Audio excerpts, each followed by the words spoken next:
Pimple કેમ થાય છે કે સ્કિનના કેટલા લેયર્સ હોય છે? એકને અને પિમ્પલ એ અલગ છે. કે પિમ્પલ થાય છે કેમ, કયા રીઝનના કારણે પિમ્પલ થાય છે. હું યોગા પણ કરું છું, બધું જ કરું છું, પણ મને ફરક નથી રહેતો. પિમ્પલ કેમ થાય છે? પિમ્પલ થવાના ઘણા બધા રીઝન છે. હોર્મોનલ ઇમ્બેલેન્સના કારણે પિમ્પલ થાય છે, લાઇફસ્ટાઇલના કારણે પિમ્પલ થાય છે, રૂટીનના કારણે પિમ્પલ થાય છે. તમારી લાઇફસ્ટાઇલ જો પ્રોપર નહીં હોય તો પણ તમને પિમ્પલ થશે. તમારું ડાયજેસ્ટ સિસ્ટમ પ્રોપર નહીં હોય તો પણ તમને પિમ્પલ થશે. તમારું રૂટીન પ્રોપર નહીં હોય તો પણ તમને પિમ્પલ થશે. એટલે કે ગમે ત્યારે ઉઠવું, ગમે ત્યારે સૂઈ જવું, અનઇવન સ્લીપિંગ જે રૂટીન હોય એ પણ એવું હશે તો પણ તમને પિમ્પલ થશે. આ ઘણા બધા રીઝન્સ છે. સામાન્યતઃ આપણે વાત કરીએ તો આપણને તાવ આવતો હોય તો આપણા ફેસ પર સ્માઇલ હોય ખરી? ન હોય. કેમ? કેમ કે આપણને અંદરથી જ સારું નથી લાગતું. તો સ્કિનમાં કોઈ પણ ડિઝીઝ, પિમ્પલ હોય કે પછી પિગમેન્ટેશન, કોઈ પણ ડિઝીઝને સારી કરવી હોય તો પહેલાં તમારું બોડીને ડિટોક્સિફાઈડ કરો. તમારું બોડી ડિટોક્સ થાય તો ઓટોમેટિકલી તમારા ફેસ અને તમારી સ્કિન પર એક અલગ ચામ આવવાનો જ છે. It's true. હવે આપણે એક સાયન્ટિફિકલી વાત કરીએ કે સ્કિનના કેટલા લેયર્સ હોય છે. એપિડર્મિસ, ડર્મિસ અને હાઇપોડર્મિસ. એપિડર્મિસ એ સૌથી ફર્સ્ટ લેયર છે અને ડર્મિસ એ સેકન્ડ લેયર છે. ઘણા બધાને પિમ્પલ્સ હોય છે, એટલે જ આપણે અત્યારે સાયન્ટિફિકલી વાત કરીએ છીએ. હવે પિમ્પલ થવું એ કોમન છે, એમાં કંઈ જ ચિંતા કરવાની જરૂર નથી. એ પહેલાં હું તમને ક્લિયર કરી દઉં છું. હવે આપણે જોઈએ એપિડર્મિસ. એપિડર્મિસ એ ફર્સ્ટ લેયર છે. એપિડર્મિસથી ડસ્ટ અંદર જાય છે. ડર્મિસની અંદર જે આપણું ઓઇલ બને છે એ ઓઇલ સુધી આ જે ડસ્ટ અંદર જાય એટલે બેક્ટેરિયલ ઇન્ફેક્શન થાય અને પછી પિમ્પલ સ્વરૂપે બહાર આવે. જો એ કોમેડોન અથવા તો બ્લેકેટ વ્હાઇટેડ્સ જે ઘણી વખત આપણે કહીએ છીએ એ કાઢી દઈએ તો પિમ્પલ થવાના એટલા બધા ચાન્સીસ નથી હોતા. પણ અમુક વખતે અંદર ડીપલી જે આપણા પોર્સ હોય એ પોર્સની અંદર ડીપલી જે બેક્ટેરિયલ ઇન્ફેક્શન થાય એટલે પછી ધીરે ધીરે પિમ્પલ સ્વરૂપે બહાર આવે. એકને અને પિમ્પલ એ અલગ છે. જો તમે એવું માનતા હોય કે પિમ્પલ અને એકને સેમ છે તો એવું નથી હોતું. પિમ્પલ્સના પણ ઘણા બધા ટાઈપ્સ છે, એકનેના પણ ઘણા બધા ટાઈપ્સ છે. એ બધું ઘણું બધું અલગ હોય છે. હવે અગેન આપણે આવી જઈએ સોલ્યુશન પર. આ બધું આપણે જોયું કે પિમ્પલ થાય છે કેમ, કયા રીઝનના કારણે પિમ્પલ થાય છે. સોલ્યુશન. હવે સોલ્યુશનની વાત કરું તો પહેલાં તો તમારા બોડીને ડિટોક્સ કરવી પડશે. ઇન્ટરનલી તમારે ક્લીન કરવી પડશે. તમે જો ઇન્ટરનલી ક્લીન કરશો તો સ્કિન પણ ખૂબ જ સરસ ગ્લોઈંગ અને ઇફેક્ટિવ દેખાશે અને સ્કિન પર કોઈ ડિઝીઝ નહીં આવે. એની માટે તમારે ડિટોક્સ વોટર લેવું જોઈએ. મિનિમમ 4 થી 5 લીટર પાણી પીવો. ડેલી એક સિટ્રિક ફ્રૂટ ખાઓ, એટલે કે કોઈ બી સિઝનેબલ જે ખાટું ફ્રૂટ હોય એ તમારે ખાવાનું રાખવું જોઈએ. એ ડેલી જમો તો સારું રહેશે. ત્યાર પછી જ્યુસી ફ્રૂટ્સ અને વેજીટેબલ્સ જમવાનું રાખો. મિનિમમ એક દિવસમાં 10 બદામ ખાવાનું રાખો. પલાળેલી કે પલાળ્યા વગરની, જેવું તમને અનુકૂળતા આવે એટલું.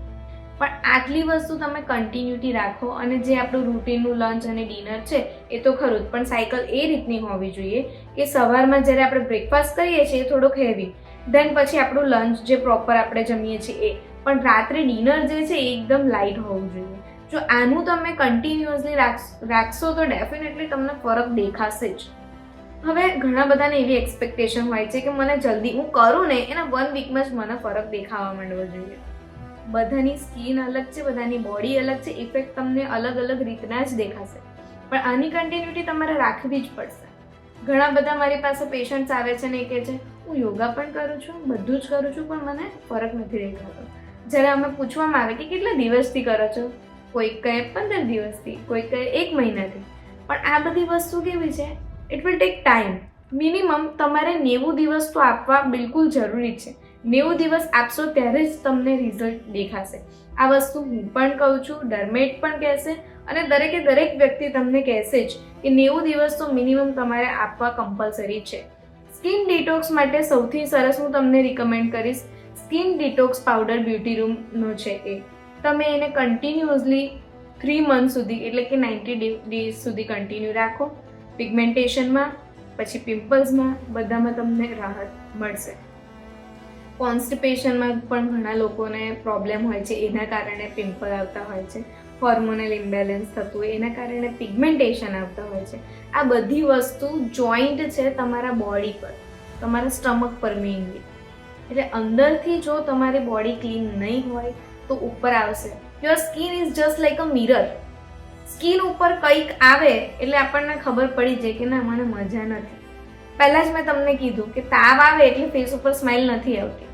એવી જ રીતના સ્કિન ઉપર પિમ્પલ આવે એટલે આપણને ખબર પડી જાય કે આપણા પેટમાં કંઈક ને કંઈક ઇશ્યુ હશે, ત્યારે જ મને ફેસ ઉપર આ બધું આવ્યું છે. તો આ દરેકે દરેક વસ્તુનું ખૂબ જ ધ્યાન લેવું જરૂરી છે. હવે આ તો આપણે વાત કરી બોડીની અંદરની, પણ જેટલું અંદરથી આપણે કેર કરીએ એટલું જ આપણે ઉપર એટલે કે એક્સટર્નલી પણ કેર કરવી જરૂરી છે. પિમ્પલવાળી સ્કિન હોય તો કમ્પલસરી દિવસમાં 2 થી 3 વખત ફેસ વોશ કરવો જરૂરી છે. બિકોઝ એ ઓઇલી સ્કિન હોય અને ઓઇલી સ્કિનમાં જનરલી ઓઇલ વધારે આવી જતું હોય અને ચીપચીપ વધારે થાય. એટલે એને બની શકે એટલું ક્લિયર રાખવાનું કોશિશ કરો. ઘણા બધા 4 થી 5 વખત યુઝ કરતા હોય છે, પણ 4 થી 5 વખત તમે જો ફેસ વોશ કે કોઈ સોપ કે એનાથી તમે ફેસ વોશ કરશો તો તમારું અંદરથી બધું જ ઓઇલ ક્લીન થઈ જશે અને પછીથી તમને ડ્રાયનેસ આવશે અને ફાઇન લાઇન્સ અને રિંકલ્સ તમારી નાની એજમાં જ આવવાનું શરૂ થશે. તમારી માટે એક ગુડ ન્યૂઝ છે, તમે ટેલિફોનિક અપોઇન્ટમેન્ટ બુક કરાવી અને તમારો જે પણ ટાઈમ હોય એ સ્કેડ્યુલ કરી શકો છો. અમારો ટાઈમિંગ 11 to 7 છે. 11 to 7માં તમને જે ટાઈમ કન્વિનિયન્ટ હોય એ ટાઈમે તમે તમારું સ્કેડ્યુલ કરી શકો છો. વોટ્સઅપ પર એક વખત મેસેજ કરી દેવાનો, તમારો કન્વિનિયન્ટ ટાઈમ તમારે લખી દેવાનો. એ ટાઈમે અમારી સાઈડથી અમે લોકો કોલ કરીશું. સ્કિન તમારી પ્રોપર છે, સ્કિનમાં શું ઇશ્યુ છે, તમારું બોડી ડાયજેસ્ટ છે કે નહીં, એ બધું અમે પ્રોપર તમને ક્વેશ્ચન પૂછતા હોય છે અને ત્યાર પછી જ તમને internally as well as externally શું કેર કરવી એ રિકમેન્ડ કરતા હોઈએ છીએ. એક્સટર્નલી આપણે વાત કરતા હતા એ આપણે હવે કન્ટિન્યુ રાખીએ કે જે ઓઇલી સ્કિન હોય એને મિનિમમ 2 થી 3 વખત ફેસ વોશ કરવાનું છે. એની સાથે સાથે તમારે સીરમ યુઝ કરવાનું છે. જો તમારા એક્ટિવ એકને હોય તો સેલિસિલિક એસિડ બેઝ તમારે સીરમ યુઝ કરવાનું છે. આ બધી વસ્તુ કન્ટિન્યુઅસ છે. જો કંઈ જ ના હોય, જસ્ટ નોર્મલ સ્કિન હોય તો ફેસ વોશ દેન ગમે ત્યારે તમે બહાર જાઓ એટલે SPF 50 કમ્પલસરી યુઝ કરવાનું છે. અમારું જે રિફ્રેશિંગ જેલ છે એ યુઝ કરો. રિફ્રેશિંગ જેલથી તમારે સ્પ્રે કરશો એટલે એકદમ રિફ્રેશમેન્ટ લાગશે. સ્કિનની ઉપર જે ડસ્ટ છે એ પણ ડસ્ટ નહીં થવા દે અને એકદમ ક્લિયરલી સ્કિનને ક્લીન કરી દેશે. પિમ્પલ વધારે છે તો પિમ્પલ હિલરનો યુઝ કરો, જેની સાયકલ છે કે તમારા અંદરના જે બેક્ટેરિયાવાળા પિમ્પલ છે એ ડીપલી બહાર કાઢશે અને પછી ધીરે ધીરે ધીરે ધીરે એને રિલીવ કરશે. એ રીતના તમને રિઝલ્ટ મળશે.